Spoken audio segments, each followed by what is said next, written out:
Адистердин айтымында миграция агымы жыл сайын көбөйүп жатат. Буга байланыштуу мигранттарга биринчиден укуктук маалымат берүү талапка ылайык. Бүгүнкү эл аралык деңгээлде уюштурулуп жаткан жыйындын максаты дал ушул чет жактарда иштеп жүргөн эмгек мигранттарына колдоо көрсөтүү.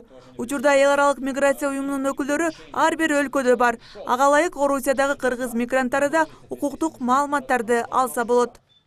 За нас, которые работаем в сфере миграции, почему это снова подключим? Биз Кыргызстандын миграция кызматы менен баарлаштык. Бул жыйынды өткөрүү үчүн Ош шаарын тандап алганыбыздын себеби өлкөдөгү эмгек мигранттардын 70% эле өлкөнүн түштүгүнөн. Андыктан алардын көйгөйлөрүн көрүп, угуп, аларга биринчиден укуктук жактан түшүнүктөрдү берүү жана негизги миграция агымын аз да болсо азайтуу зарылдыгы турат. А второй — развитие. Өлкө мигранттарынын басымдуу бөлүгү Ош, Жалал Абад жана Баткен облустарынын тургундары. Эң көп Орусия, Казакстан жана Туркия мамлекеттерине баргандар. Ошондой эле Кыргызстан менен расмий түрдө эмгек биржасы боюнча келишим түзгөн өлкөлөр бар. Быйыл кайрадан Түштүк Корея менен болгон келишим ишке киргизилди. Ага ылайык 2,5 миң атол ал жака барып иштеп келүүгө арыз жазышкан. Аларга барганда биздин жарандардын кепилдиги болот, социальный пакети болот, медицинский страховкасы болот. Алардын Корея өлкөсүндө жаран эмгек кодекси боюнча ээ болсо, биздин жарандар деле ошого ээ болушат.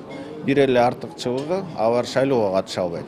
Миграциянын экономикага тийгизген таасири чоң. Орусиядагы кыргыз мигранттарынан келген каражаттын өсүшү мамлекеттин капчыгына пайда берет. Расмий эмес маалыматтарга таянсак, Орусияда эле 1 миллиондон ашык кыргыз жарандары бар. Алар которгон акча жылына 1 миллиард акш долларына чейин жетет. Анын ичинде миграция агымынын Ош шаарына тийгизген таасири дагы бир топ. Бирок ага карабастан шаарда миграция башкармалыгы жоюлуп кеткен. Андыктан маселе азыркы учурда каралып, жакынкы аралыкта башкармалыкты кайрадан ачуу пландаштырылып жатат. Шаарыбызга инвестиция жасап атса, ал сөзсүз түрдө бир топ уруксат кагыздарын алыш керек. Ошол эле ишке уруксат кагазын алыш керек.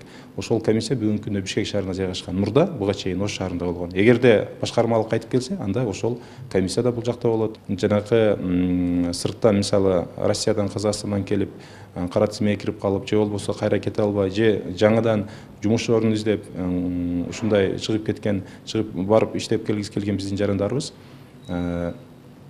толук кандуу маалымат алганга мүмкүнчүлүгү болот да. Кандай учур болбосун, миграция агымын бир убакта токтотуп калуу мүмкүн эмес. Андыктан аларга ошол барып жаткан өлкөсүнүн мыйзамдары, укуктук милдеттери жана тилин үйрөтүүгө көмөк берип, ар бир атуулдун ыңгайлуу жумуш табуусуна шарт түзүү жыйындын негизги талкуусуна айланды. Гүлмайрам Рахманбердиева, Кудайберди Дыйканов, Ош Пирим жаңылыктары.